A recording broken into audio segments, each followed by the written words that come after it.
Di video ini, kita akan melanjutkan pembahasan kita dengan membahas konsep tentang kerangka acuan inersia.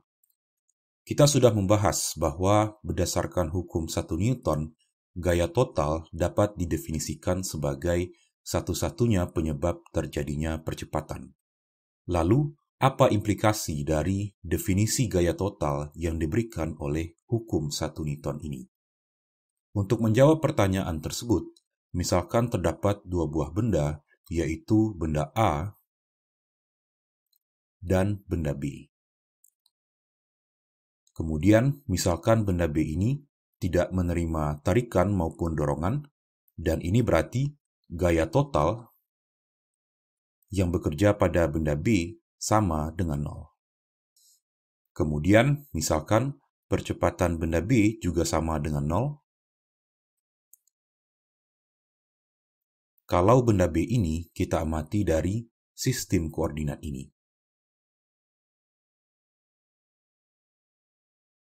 Dan ini berarti pengamatan kita terhadap benda B dari sistem koordinat ini sesuai dengan hukum 1 Newton. Karena menurut hukum 1 Newton, karena gaya total yang bekerja pada benda B sama dengan 0, maka percepatan benda B juga harus sama dengan 0.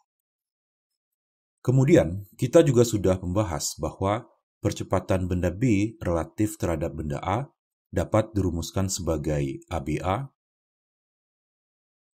di mana ABA sama dengan percepatan benda B dikurangkan dengan percepatan benda A. Dan karena percepatan benda B sama dengan 0, maka persamaan ini dapat kita tulis menjadi ABA sama dengan minus AA. Sekarang, misalkan kita mendefinisikan sebuah sistem koordinat yang baru, yaitu sebuah sistem koordinat yang titik asalnya menempel dengan benda A ini. Sistem koordinat tersebut dapat kita gambarkan seperti ini. Dan misalkan sumbu ini kita namakan sebagai sumbu X-aksen, kemudian sumbu ini kita namakan sebagai sumbu Y-aksen, dan sumbu ini kita namakan sebagai sumbu Z-aksen. Dan misalkan sistem koordinat ini kita namakan sebagai sistem koordinat S-aksen. Sistem koordinat biasanya juga disebut sebagai kerangka acuan. Dan karena kerangka acuan S-aksen ini menempel dengan benda A, ini berarti percepatan AA ini juga merupakan percepatan kerangka acuan S-aksen.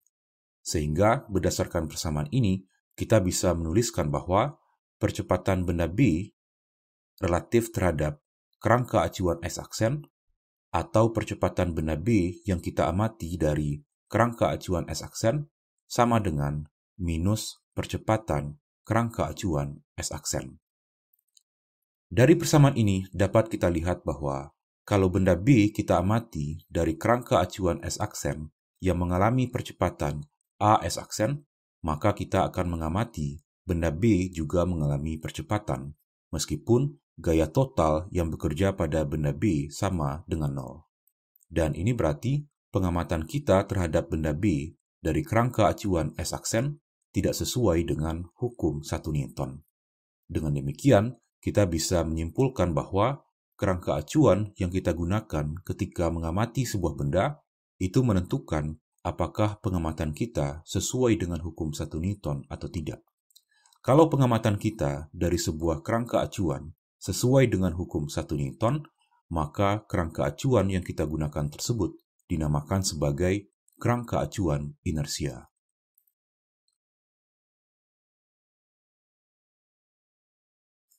Dengan demikian, secara tidak langsung, hukum 1 Newton sebetulnya memberikan definisi tentang kerangka acuan inersia ini. Berdasarkan hukum 1 Newton, kerangka acuan inersia dapat didefinisikan sebagai sebuah kerangka acuan di mana pengamatan kita dari kerangka acuan tersebut sesuai dengan hukum 1 Newton. Artinya, kalau kita mengamati sebuah benda dari kerangka acuan inersia, maka kita akan mengamati percepatan benda tersebut akan selalu bernilai 0 kecuali jika terdapat gaya total yang bekerja pada benda tersebut.